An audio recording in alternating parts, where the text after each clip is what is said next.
내용들도 같이 이렇게 다루겠습니다. 제가 이제 막 그 유신진화론, 이영은 유신진화론 이 원고를 막 탈고했거든요. 예, 아마 우리 형제님들한테 미리 제가 한번 드리고 그 내용을 읽고서 같이 좀 토의하는 그런 시간도 좀 갖겠습니다. 자, 그 다음에 이제 다섯 번째로는 성경 내용은 역사적 사실인가? 역사적인 변증이 되겠죠. 그래서 성경에 나오는 인물, 그 다음에 뭐 사건들, 지명 이런 것들이 나오잖아요, 그죠? 그래서 옛날에는 성경에 등장하는 인물에 대한 고고학적 증거가 없으면 뭐라고 해요? 이거 허구다.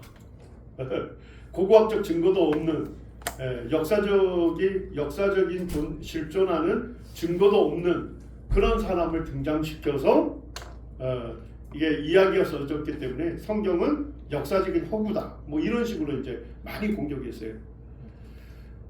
특별히 누구도 얘기한다면 다윗에 대한 거.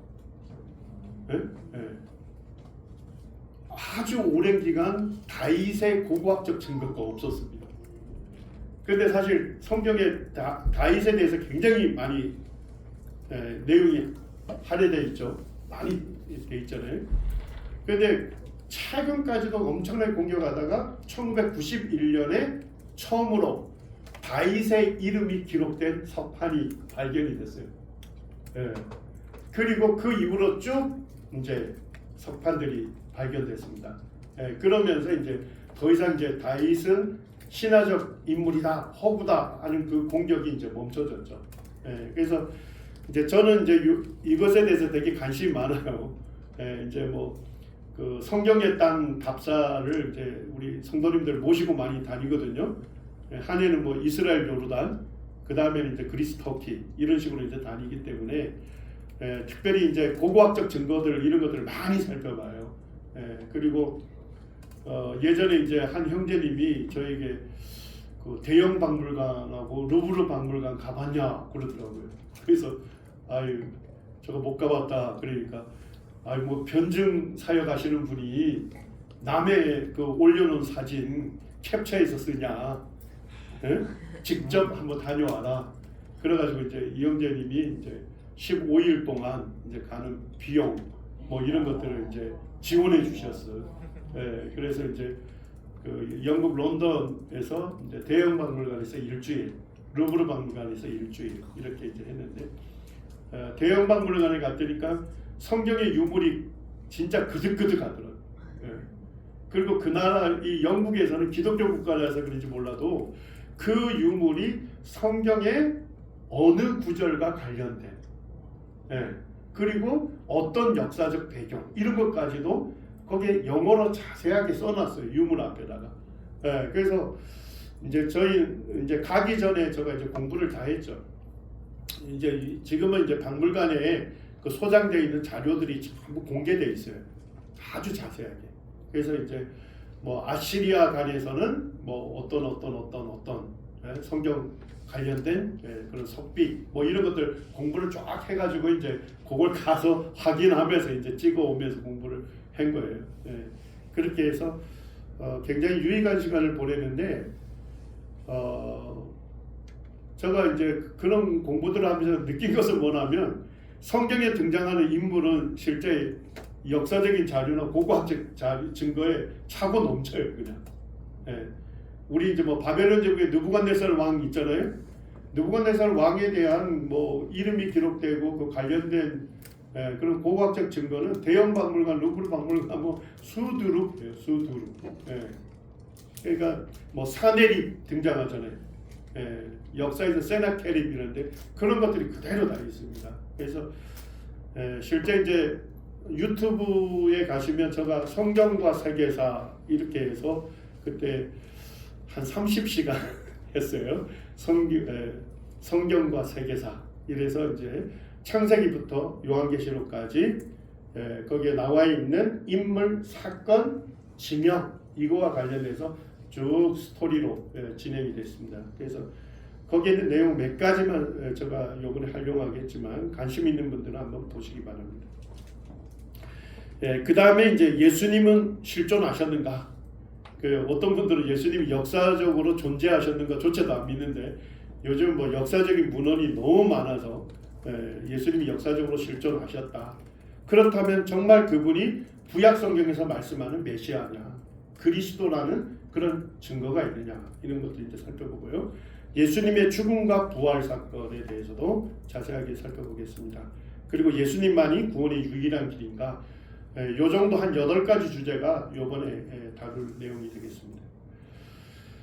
전도서 12장 1절 우리 한번 같이 읽겠습니다. 시작. 젊은 시절에 너는 내 창조자를 기억하여라. 고통의 날들이 닥치기 전에 인생의 낙이 없다라고 할 때가 오기 전에. 그래서 젊은 시절에 너는 내 창조자를 기억하여라. 그래서 이 창조는 성경의 모든 가르침의 시작점입니다. 그리고 복음의 기초입니다. 우리가 복음을 어디서부터 전할 것이냐? 사실은 하나님께서 창조주이시다. 하나님 우주 만물을 지으셨죠? 그리고 나를 지으셨어요. 자, 하나님께서 나를 지으셨으면 내 인생의 진짜 주인은 누굽니까? 하나님이시죠. 하나님을 내 인생의 주인으로, 하나님은 나를 다스릴 왕으로 우리가 인정하고 섬겨야 하잖아요.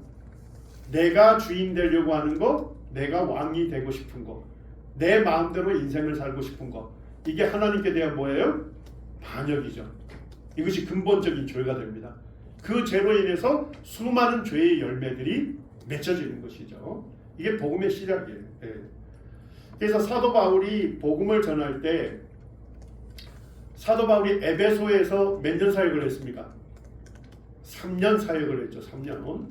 3년 사역을 하면서 이제 그 에베소 장로들과 고별하는, 이별하는 교제를 해요. 그때 사도 바울이 내가 전한 말씀을 요약을 해요. 복음을. 사도 바울이 전한 복음이 뭐였습니까? 하나님께 대한 회개와 우리 주 예수 그리스도에 대한 믿음을 전했다. 이 사도 바울이 전한 것이 4가지를 전했어요. 첫째, 누구를 전했어요? 하나님에 대해서 전했어요. 하나님께 대한 회개를 전했다, 이렇게 되어 있습니다. 그러니까 우리가 회개하라고 외친다 해서 회개가 되는 게 아니에요. 어떻게 하면 회개가 일어날까요? 하나님에 대해서 전해줘요. 하나님이 누구신지를 전해주게 되면 그 하나님 앞에서 나를 발견하게 되는 거예요. 하나님께서 우주 만물을 지으시고 나를 지으신 창조주이시다. 그분이 내 인생의 진짜 주인이시고 그분만이 나를 다스릴 유일한 왕이시다. 그런데 너를 지으신 하나님을 너 인생의 주인으로 인정하느냐? 이렇게 복음이 전해지는 거예요. 그래서 사도 바울은 하나님에 대해서 전해요. 하나님에 대해서 전하면 복음을 듣는 사람이 하나님께 대한 회개가 일어나는 겁니다. 자, 예수님을 믿으라 한다 해서 믿어지는 게 아니잖아요. 그죠? 그래서 믿음은 예수님에 대해서 자세히 전해줄 때, 우리 주 예수 그리스도에 대한 믿음, 예수님이 바로 우리의 주인이시고 우리의 주가 되시고 그분이 바로 구약 성경에서 말씀하는 그리스도 구원자이시다 하는 것을 전해줄 때 믿음이 생기는 것입니다. 그래서 사도 바울이 전한 것은 하나님께 대한 회개와 우리 주 예수 그리스도에 대한 믿음을 전하는 거예요. 구원받으려면 어떻게 해야 합니까? 회개하고 믿어야 하잖아요. 맞습니까? 그래서 복음을 전해줄 때 하나님으로부터 복음이 시작이 되는 거예요. 그 시작의 출발점은 뭡니까? 하나님께서 우주 만물과 우리를 지으신 창조주이시다는 겁니다. 이게 복음의 시발점이고 복음의 기초입니다. 삼성을 창업하신 분이 누군지 아시죠? 이병철 회장님. 어쨌든 뭐 삼성이 세계 제일 기업 중에 하나잖아요. 그리고 뭐 이병철 회장을 이제 저희 부모님들은 성을 돈씨로 바꿔서 돈병철 회장이라고 부를 정도로 엄청난 재산을 소유하신 분이죠. 자, 그런데 이분도 뭐를 피해갈 수는 없었어요. 예, 죽음을 피해갈 수는 없었던 거예요. 예, 이병철 회장님이 그 폐암 진단을 받습니다. 그리고 이제 암이 온몸에 서서히 퍼져가니까 죽음을 직감하죠. 이분의 표현대로 뭐라고 하냐, 내가 지금까지 한 번도 진지하게 고민하지 않았던 그런 질문들이 죽음 앞에서 질문이 생겼다는 거예요. 그래서 이분이 이제 죽음이 가까이 오니까 인생의 중대한 질문들을 떠올립니다. 그리고 이제 이분이 그 질문에 대해서 해답을 얻으려고 했어요. 그런데 안타깝게도 해답을 얻지 못하고 죽음에 이르렀다는 소식을 제가 들은 적이 있습니다. 자, 이병철 회장님은 죽음 앞에서 누구를 떠올렸을까요? 신을 떠올립니다. 이분이 직접 쓰신 자필, 이게 인터넷에 떠 있어요. 24가지 질문을 던졌습니다. 그 중에 아주 중대한 질문이 뭐냐? 신에 대한 질문입니다. 신은 우주 만물의 창조주라는데 무엇으로 증명할 수 있는가? 제가 보니까 이병철 회장님은 진리를 들었던 분이죠. 하나님께서 우주 만물을 지으신 창조주다 하는 말을 들었던 사람이에요. 진리를 들었어요. 근데 안타깝게도 뭡니까? 이 진리를 믿을 만한 증거로 제시받지는 못했던 것 같아요. 그런데 이분이 죽음 앞에서 뭐예요? 하나님께서 우주 만물을 지으시고 나를 지으신 창조주라면, 하나님이 그렇게 크고 위대하신 분이고 나를 창조하신 분이라면 나는 하나님의 소유고 하나님은 내 인생 진짜 주인 아닌가? 그렇다면 내가 그 하나님을 믿어야 하지 않느냐? 그 하나님 믿지 않는 것이 이것이 얼마나 큰 죄가 되는가? 이게 이제 죽음 앞에서 이분의 그 갈등이었던 거예요. 자, 두 번째는 이분이 죽음 앞에서 한 책을 떠올렸어요. 뭘까요? 성경책입니다. 성경은 어떻게 만들어졌는가? 성경이 하나님의 말씀이라는 것을 어떻게 증명할 수 있나? 이분이 진리를 들었죠? 성경이 하나님의 말씀이다. 진리를 들었어요. 근데 안타깝게도 믿을 만한 증거로 제시받지는 못했던 것 같습니다.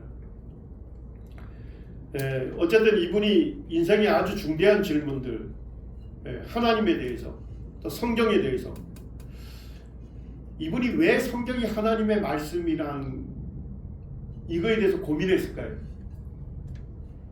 정말로 성경책이 하나님 말씀이라면요, 성경에 기록된 대로 죽음 이후에 심판이 있고 하나님을 거절한 죄인이 들어가는 영원한 지옥이 있다는 거 믿을 수밖에 없다는 거죠. 이분도 이제 죽음 앞에서 뭐예요? 죽음 이후에 심판이 있다는데, 하나님을 거절한 죄인이 들어가는 지옥이 있다는데 두려움이 생겼겠죠. 그래서 이분이 이제 질문을 던 생각인 거예요. 성경이 하나님의 말씀이라는 것을 어떻게 증명할 수 있는가? 성경이 하나님 말씀이라며 내가 하나님 믿어야 하는 거 아니냐? 죽음 이후에 심판을 준비해야 하는 거 아니냐?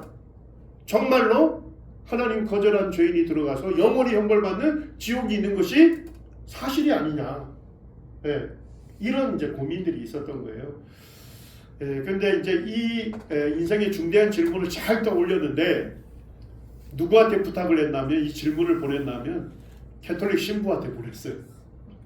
이게 이제 1차 실수였고, 두 번째는 이제 이 신부님이 이거에 대한 질문의 답을 준비를 해가지고 이병철 회장님을 만나러 갔는데 응급실로 들어가면서 사망했다는 얘기를 들었습니다. 그리고 이제 이 신부님이 나중에 이걸 또 책으로 냈어요. 그래서 제가 이병철 씨가 이분을 만났어도 구원받지 못했을 거다 하는 그런 안타까움이 있었어요. 성경이 하나님의 말씀이라는 것을 어떻게 전해줄 수 있을까? 제가 1차적으로 성경 예언에 대해서 말씀했죠. 아마 목요일쯤에 제가 아마 성경에 기록된 예언이 실제 역사에서 성취되는 것들을 우리가 좀 확인하는 과정을 갖고요. 이 시간에는 성경이 하나님의 말씀이라는 걸 어떻게 알 수 있냐는 거예요. 자, 성경 언제 기록이 됐습니까? 한마디로 얘기하면 고대의 기록이 됐죠. 자, 성경 창세기는 언제 기록된 겁니까? 모세 시대. 예, 모세 시대. 모세는 BC 1500년경 대략. 예. 자, 그 다음에 요한계시록은 언제 기록됐습니까? 뭐 넉넉 잡아 AD 100년. 예. 자, 그러면 BC 1500년이라면 우리나라 역사에서 어떤 나라가 존재했을까요? 우리나라 최초의 나라가 뭐예요? 고조선 시대입니다. 그때가. 이 모세 오경이 고조선 시대에 기록이 된 거예요. 조금 느낌이 오시죠? 요한계시록은 AD 100년쯤으로 보면 우리나라 어떤 시대에 있었어요? 삼국시대로. 삼국시대. 예? 우리 삼국시대 김유신 하면 까마득하게 느껴지잖아요. 근데 이 성경 자체가 아주 고대의 기록이 됐다니까요. 우리나라 역사를 보면 고조선 시대부터 시작해서 삼국시대에 걸쳐서 기록이 된 거예요. 1600년이라는 긴 기간 동안. 자, 그런데 성경에는 어떤 내용들이 있어요? 놀랍게도 뭐예요? 해로가 존재한다 이렇게 기록되어 있는 시편에. 예? 그 다음에 번개로 우리 인간에게 음식을 하나님께서 풍성하게 주신다. 뭐 이런 말씀들이 있어요. 예. 자, 뭔 얘기예요? 성경에는 자연 현상에 대해서 많이 기록되어 있습니다. 근데 놀랍게도 뭐예요? 그와 같은 자연 현상을 과학자들은 언제 알게 됐다는 거예요? 이제서야 알게 된 놀라운 사실이 성경에는요, 그 고대의 기록이 된 거예요. 자, 그럼 여러분 한번 생각해 보세요. 자, 성경 자체가 고대의 기록자들에 의해서 기록이 됐는데 어쨌든 하나님의 영감을 받아서 고대에 살았던 모세 이런 분들에 의해서 기록이 돼서 우리가 기자라고 하죠. 맞습니까? 네. 자, 그러면 그 시대에 오늘날 현대과학자들이 알게 된 과학적인 현상이나 사실에 대해서 알았을까요? 몰랐을까요? 몰랐어요. 당연히 뭐 과학이 발달하지 않은 시대니까 몰랐겠죠. 자, 그런데 어떻게 성경은 놀라운 과학적 사실과 현상을 정확하게 기록할 수 있었을까요? 하나님 말씀입니다. 결국 뭐예요? 해로를 만드신 분이 해로가 존재한다 얘기해요. 번개를 통해서 우리에게 음식을 풍성하게 제공하시는 분이 야 번개로 인간에게 음식을 풍성하게 제공해요. 네. 물의 순환을 만드신 분이 물의 순환을 말씀하셔요. 그러니까 이런 것들을 보게 되면 성경이 뭐란 거예요? 창조주만이 말씀할 수 있는 것이 기록이 된 것이다. 이렇게 우리가 변증할 수 있다는 것입니다. 자, 한번 이제 변증 자료들을 한번 보겠습니다. 이분이 이제 그 과학계에서는 현대 해양학의 아버지라고 부르는 매투머리 박사입니다. 매투머리. 이분이 뭐 어쨌든 165년 전만 해도 해양에 대해서는 바다에 대해서는 최고의 권위자였어요. 근데 이제 이분이 사고로 인해서 병원에 입원하게 됐습니다. 매투머리 박사님은 예수님을 믿는 그리스도인이었는데 자녀들이 매일같이 와서 무슨 책을 읽어주었을까요? 성경책을 읽어주는 거예요. 근데 어느 날 자녀가 읽어주는 성경 말씀을 듣다가 이분이 충격을 받아요. 그때 자녀들이 시편 8편을 읽어주었습니다. 자, 근데 8절에 보니까 뭐가 나와요? 같이 한번 읽겠습니다. 시작.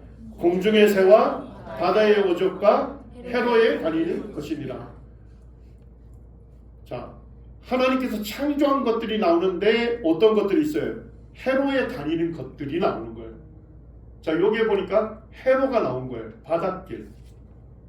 바닷물이 이동하는 뭐가 있다는 겁니까? 길이 있다는 거예요. 그래서 매투머리 박사님이 그런 생각이에요. 그때까지는 바다가 한 곳에 머물러 있다고 생각했어요. 그래서 호수에 있는 물처럼 바람이 불면 자체적으로 파도가 일어났다가 멈춰지는. 그래서 이분이 해로가 존재한다는 것을 한 번도 들은 적이 없다는 거예요. 자, 근데 이분이 최초로 무슨 책을 통해 들은 거예요? 성경책을 통해서 해로가 존재한다는 걸 들었어요. 그래서 매트모리 박사님이 이런 생각을 해요. 하나님께서 성경에 해로가 존재한다고 기록해 놨으면 틀림없이 있을 거다. 내가 병이 나으면 찾아봐야 되겠다. 이런 이제 마음을 먹고 실제 이제 이분이 병이 나은 다음에 대서양에 가서 연구를 하게 됩니다. 예, 그래 봤더니까 바닷물이 한 곳에 머물러 있는 것이 아니고 뭐예요? 특정한 길을 따라 이동하더라 이 얘기입니다. 예, 그래서 이제 매트모리 박사님이 자기가 발견한 해로를 뭐예요? 지도에다가 그려놓은 거예요. 이게 최초의 뭐가 됐습니까? 해양 지도가 됐습니다. 미국 이제 버지니아주에 매트머리 박사님의 그 묘비가 있는데 그 묘비 밑에도 뭐라고 써놨느냐? 해로의 발견자다 이렇게 써놨어요. 해로의 발견자. 과학계에서 매트머리 박사님을 해로의 발견자로 부르기도 하고 해로가 발견이 되면서 현대 해양학이 굉장히 발달합니다. 그래서 뭐라고도 불러요? 현대 해양학의 아버지다. 좀 더 연구를 했더니까 해로가 왜 존재할까요? 자, 거대한 바닷물이 특정한 길을 따라 해로를 따라 이동하잖아요. 해로가 없으면 어떻게 될까요? 바닷물이 썩잖아요. 바다생물 살 수 없어요. 네. 자, 그 다음에 이제 더 연구를 했더니까 해로를 따라 거대한 바닷물이 이동하면서 뭘 만들어낼까요? 뜨거운 바람, 대륙풍을 만들어 가지고 북극과 남극으로 불어주기 때문에 지금 좀 더 온화한 환경에서 사람이 살 수 있는 겁니다. 그러니까 해로가 뭡니까? 거대한 자연 히터다 하는 걸 이제 알게 된 거죠. 자, 그 다음에 이제 해양학의 발달에 뭐가 또 기여했을까요? 해로. 자, 거대한 선박들이 이동하려면 엄청난 에너지를 써야 할 거 아니에요. 그래서 그때부터 항로가 뭐로 정해지는 거예요? 해로를 따라 항로가 정해진 거예요. 예. 그래서 움직이는 그 바다 길을 따라 움직이기 때문에 에너지를 적게 쓰고 빠르게 이동할 수 있다. 이런 것들을 이제 알게 된 거죠. 이 매트머리 박사님의 그 묘비에는 이렇게 기록이 되어 있습니다. 우리 같이 한번 읽어보시죠. 시작. 해양학의 아버지 매트머리는 시편 8편 8절을 읽고 해로가 있음을 깨달아 최초의 해양 지도를 만들었다. 자, 매트머리 박사님이 해로를 발견한 게 언제입니까? 1860년 경에 발견했어요. 자, 그런데 시편 8편은 다윗이 기록했습니다. 다윗은 언제 인물입니까? BC 천년경 인물이죠. 우리 이제 역사를 아주 쉽게 보세요. 자, BC 4000년경 누구예요? 아담 대량. BC 3000년경 노아. BC 2000년경 아브라함. BC 1500년경 모세. BC 1000년경 다윗. 이렇게 보시면 성경 읽을 때 대충 연대가 쫙 나옵니다. 예. 다윗은 어쨌든 지금으로부터 3000년 전 인물이죠. 예. 그런데 과학자들은 최근에서야 해로의 존재를 알게 된 겁니다. 그럼 어떻게 다윗 시대에 해로가 존재한다는 것을 정확하게 기록해 놨을까? 예. 자, 욥기 38장에 보면 하나님께서 믿음의 사람 욥에게 바다와 관련된 질문을 또 던집니다. 우리 16절에서 18절 같이 읽으시죠. 시작. 내가 바다의 샘에 들어갔었느냐? 깊은 물밑으로 걸어다녀 보았느냐? 내가 그 모든 것들을 다 알거든 말할지니라. 창조주 하나님께서 믿음의 사람 욥에게 도전적인 질문한 거예요. 야, 너가 이 모든 것 다 안다면 한번 말해봐라. 그러면서 뭘 질문했습니까? 바다의 샘에 너가 들어가 봤느냐? 깊은 물밑으로 걸어다녀 보았느냐? 자, 어쨌든 뭡니까? 깊은 물밑 속에 뭐가 있다는 거예요? 샘이 있다는 거예요. 샘. 자, 우리 맨몸으로 들어갈 수 있는 물의 깊이가 어느 정도 될까요? 수심한 10m 된답니다. 잠수 장비 착용하고 들어가면요 한 60m까지 들어간대요. 자, 더 들어가면 어떻게 될까요? 뭐 수압 때문에 사람이 터져 죽겠죠. 자, 자, 근데 깊은 바다는 수심 1000m 정도 된답니다. 그러니까 물속으로 1000m 들어가야만 해양저라고 하는 말 그대로 뭐예요? 바다의 바닥을 만날 수 있는. 자, 가장 깊은 바다는 어딜까요? 마리아나 해구라 해서 마리아나 해구는 수심 11,000m를 들어가야 돼요. 11,000m에 들어가면 해양저를 만날 수 있어요. 자, 오늘날 과학이 엄청나게 발달했죠. 자, 그러면 수심 1000m 정도 되는 해양의 바닥을 오늘날 사람들이 걸어 다닐 수 있을까요? 그건 불가능하겠죠. 1977년에 현대과학에서 개발한 잠수정을 타고 수심 몇 미터까지 들어갔습니까? 1000m까지 들어간 거예요. 자, 그때 뭘 만났죠? 해양의 바닥, 해양저라고 하는 해양의 바닥을 만났습니다. 자, 근데 그 바닥에서 뭐가 솟구쳐 오르고 있어요? 여기에 샘물이 솟구쳐 오르는 것을 처음으로 발견하게 된 것입니다. 이걸 이제 과학자들은 심해 열수 분출구라고 해요. 심해 뭐예요? 깊은 바다 속에 열수, 뜨거운 물이 분출하는 뭐가 있다는 거예요? 구멍이 있다. 쉽게 얘기하면 뭐예요? 샘이 있다는 거예요. 샘물이 있다는 것을 최초로 발견하게 된 거죠. 우리나라에서도 2008년에 탐사선 온누리호가 해저 몇 미터까지 들어갔습니까? 1200m까지 들어갔는데 거기에서 뭐가 솟구쳐 오르고 있죠? 뜨거운 샘물, 한 350도 정도 되는 뜨거운 샘물이 솟구쳐 오르는 것을 발견하게 됐습니다. 자, 우리 성도님들 수심한 1000m 정도 되는 심해에 생물이 살고 있을까요? 뭐 말미잘, 바다개, 그 다음에 심해요 특별하게 생긴 것들, 기괴하게 생긴 것들이 지금 살고 있다는 것을 뭐예요? 촬영해서 사진을 우리에게 알려주고 있잖아요. 자, 오늘날 과학자들이 성경이 하나님의 말씀이라는 것을 증명할 목적으로 연구할까요? 그건 아니겠죠. 깊은 바다속 세계는 어떤 세계일까? 궁금해서 탐사하고 탐험하고 연구하잖아요. 그렇게 해서 그들이 알려주는 정보는 뭡니까? 성경 기록이 너무나도 정확하다. 자, 근데 질문이 여기서 끝나지 않죠. 좀 더 생각 있는 사람은 무슨 질문으로 이어질까요? 성경은 어떻게 3500년 전에 깊은 물 밑에 바다의 샘이 존재한다는 것을 기록해 놓을 수 있었을까? 현대과학자들은 이제서야 알게 된 사실인데 고조선 시대에 기록된 성경에 깊은 물 밑에 샘이 존재한다 하는 것을 기록해 놨다는 것입니다. 자, 우리 욥기 36장 29절 30절 같이 한번 읽겠습니다. 자, 같이 읽을게요. 시작. 겹겹이 쌓인 구름과 그의 장막의 우레소리를 누가 능히 깨달으랴.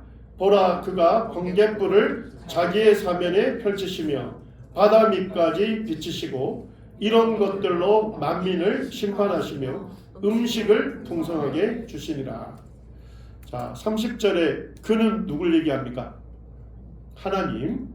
보라, 하나님이 번갯불을 사용해서 자기의 사면에 펼치시며 바다 밑까지 비치신다 이렇게 되어 있어요. 자, 번개가 칠 때 뭐예요?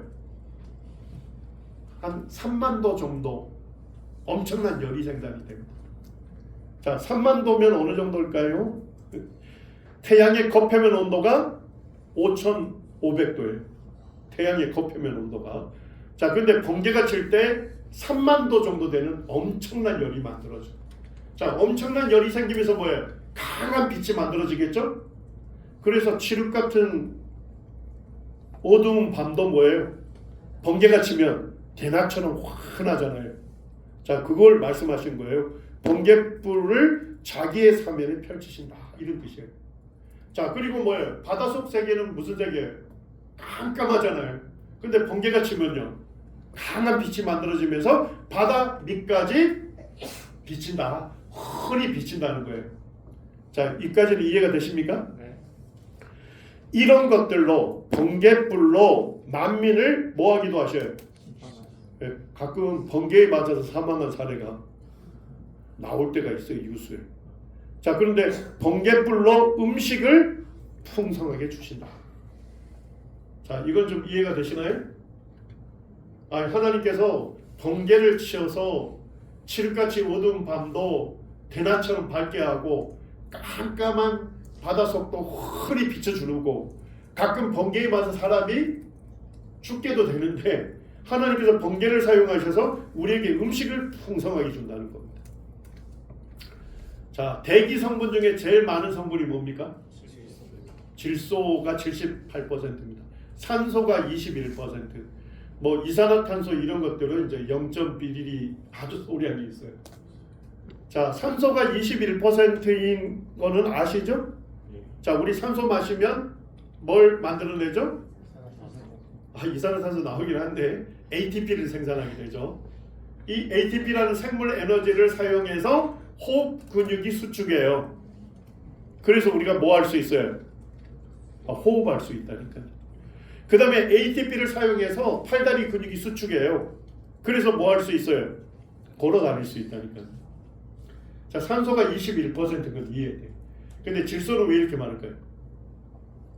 쉽게 얘기하면 우리가 숨을 쉬고 들어 마시면 대부분 질소를 들어 마시는 거예요, 실제로.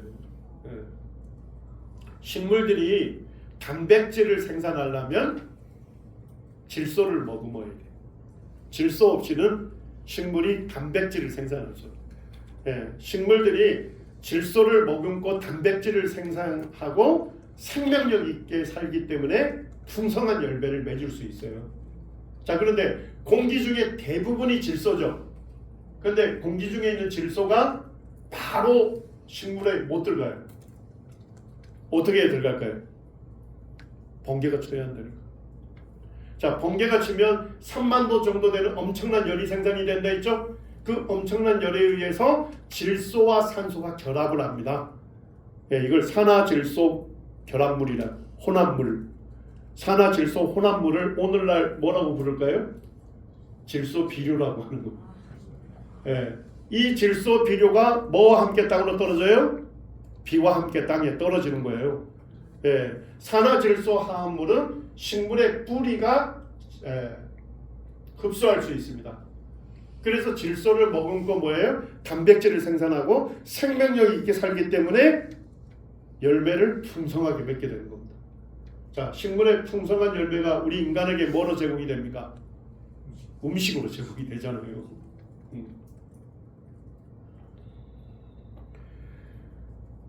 우리가 먹고 사는 것이 다 누구의 은혜예요? 하나님의 은혜로 사는 거예요. 이 놀라운 현상을 1905년에 이 프리츠 하버라고 하는 독일 과학자가 공기에서 질소 비료를 생산하는 공정을 발견하면서 이 놀라운 과학적 현상을 알게 된 겁니다. 자, 그러니까 과학자는 불과 언제 아는 거예요? 지금으로부터 한 120년 전에 아는 거예요. 근데 성경은 언제 기록하고 있습니까? 3,500년 전에 기록하고 있다. 자, 성경은 뭐예요? 만드신 분만이 말할 수 있는 말씀입니다. 이런 것들을 보면 이 성경이 바로 창조주의 말씀이구나 하는 것을 우리는 알 수가 있는 것이죠. 자, 이제 제가 전염병에 대한 얘기를 좀 하고 싶습니다. 제가 이제 석사과정 때 이제 저희 분야 그 전공이 없어가지고 제가 이제 타전공을 듣게 됐어요.